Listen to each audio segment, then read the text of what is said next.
So this is a horse here, a stallion. He's half-bred Clydesdale, got with a cob, I would think. Come on, walk up. And good lad.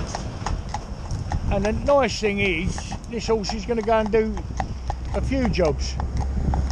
So he's going to be a pleasure horse to go out, you know, go down the pub on a Sunday. Come on, son. That's good, lad. I've no doubt he'll cover a few mares because he is quite exceptional. Beautiful temperament, point one. Point two is he's got the height for his 16 hands, as near as damn it. And he's got plenty of bone and substance, you know. So there's a lot of smallish cobs around now. And people are going back to bigger cobs, so he'd be a good horse to put on, you know, stuff to get something a little bigger.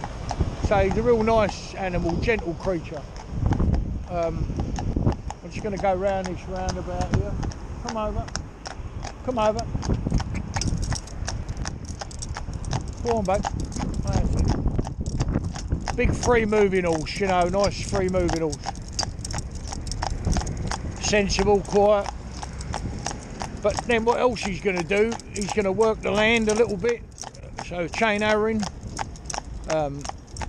He'll turn some hay, I should think.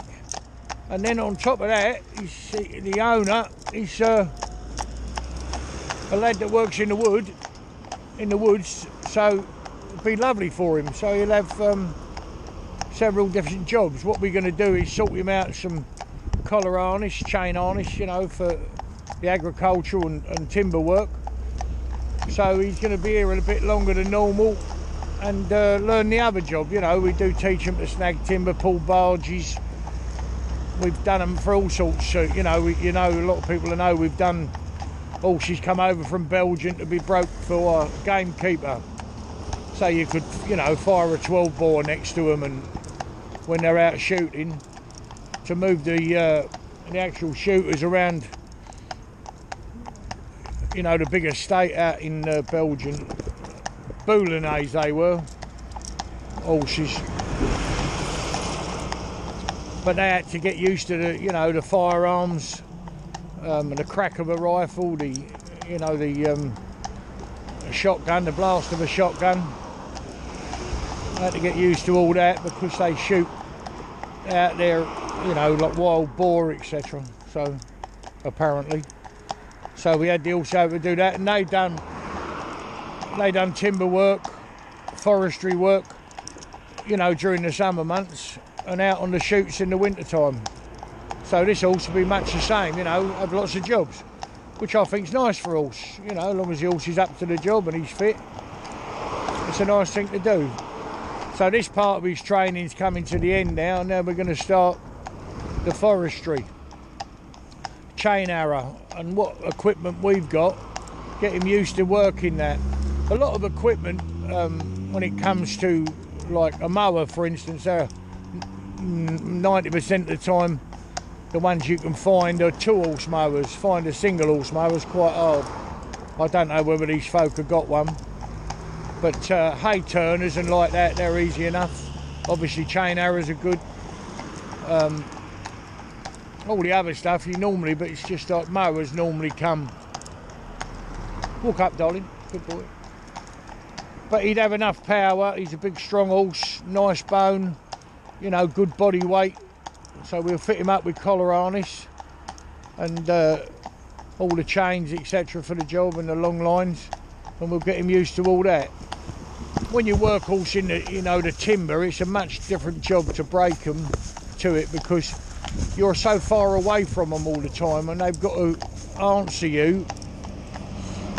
You know, if you ask them to back up, you could be 20 foot away. You know, so they're there and you want them to back up a bit just so you can get your chains on the timber, etc. And I don't know whether the folk have got a hitch cart, but we'll put him in one. I don't own one actually, but a friend of mine has one, and he'll drop it down if he's not using it. And we'll put him in a hitch cart. In a hitch cart, you can back it over a big log, big tree trunk, and you can chain it up, wind it up, on a winch under the hitch cart, lift it up off the ground. So instead of dragging the whole log, you're only dragging the one end of it, you know. So as you can see, traffic's no problem to him at all. He'd stand, he'd do anything we want. Come on, lad, walk on. He come right over there for me while we're going down. But a real nice old rattly trailer there. He don't care. Yeah, another horse would jump out his skin at that, you know. But training and breaking horses is not a case of putting them between the shafts or on the pole and driving them. That's a minor part of it. The thing we've got to do is to get them, as I keep saying, safe, confident and happy. So they've got to introduce them to as much as you possibly can. People say, well, I'd never go up a road like that. But nobody knows that. You can be, you know, there can be an accident, a diversion. You can be no room to take the horse out of the vehicle. And I still say this, horses will get used to anything if they're broken properly. Give them the time to understand what's required of them. Yeah? And there won't be any problem at all. And people say, well, you know, the traffic today is so... No, it's not. The traffic 70 years ago, 100 years ago, was far, far more frightening. You had steam lorries. You lived in a, you know, if you lived just out of town, you could hear, you know, like you'd hear the church bells 2-3 villages away. The world was quiet. We didn't have great jets flying over the sky. We didn't have all the motorways, etc. The world was quiet. So when they did hear a noise from an old clattery car, you know, backfiring, big old honking horn on it, they would be terrified. You know, definitely be frightened by it. And them steam lorries, everyone keeps on about, you know, traction engines. Well, yeah, sure they had them, but they had steam lorries.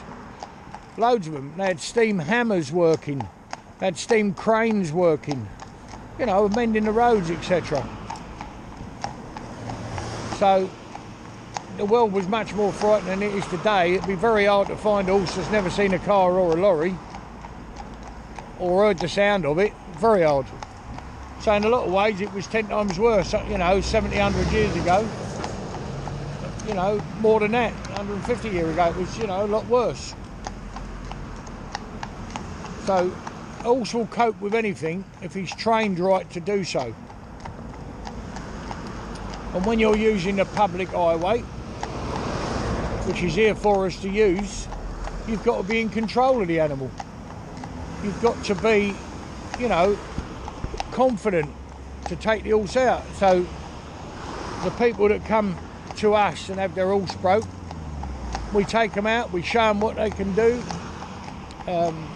you know, exactly what, you know, where they are in every way, what they can do, and any little foibles they got, because no two horses are the same. If you could produce them on a conveyor belt. And all of our horses are just in rubber, soft rubber bits.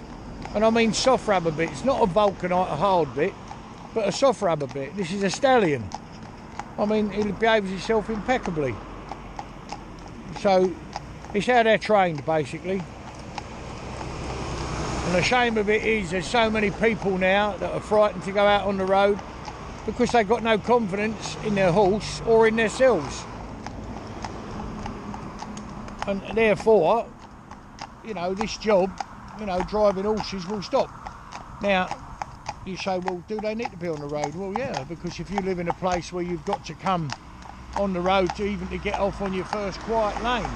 And when people say, no, don't worry, I'll only be driving it round a quiet lane, well, that's probably the worst place. More encounters take place there than ever they do. A massive old Arctic coming down there. We've got to come over in a minute, so.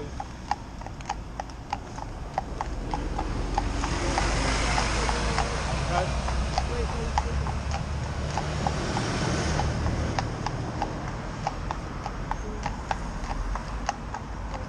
Come on in, baby. Over you go. Trot. Trot. Good boy. Good boy. Come on. So he's downtown today. He's never seen railings like that. He'll see far more, you know, different road markings maybe than what he's seen before. You know, these chevrons dividing the lanes, these triangles. You know, the chevrons round the roundabouts and like that. Well, I want him to go over them if that's what I want him to do. So I'll come up here like this. Yeah, I've got nothing up the inside. I'll come straight onto this chevron here and drive him round on the top of it, yeah? Now you say, well, why would you do that? You're supposed to keep off the chevrons, but if in some situation you've got to come off, the horse has got to have confidence in you and believe in you and know that he can, you know, he'll be all right, you know, with you driving him, because the confidence comes, you know, to the horse from the driver behind. I can make them as confident as anything, as any one of the films will prove, that I make them confident. I mean, you've got to keep them there when they go back, you know, like when they go home. There we are on a country lane, what did I tell you? Great big Arctic. Same road, big Arctic coming up the road.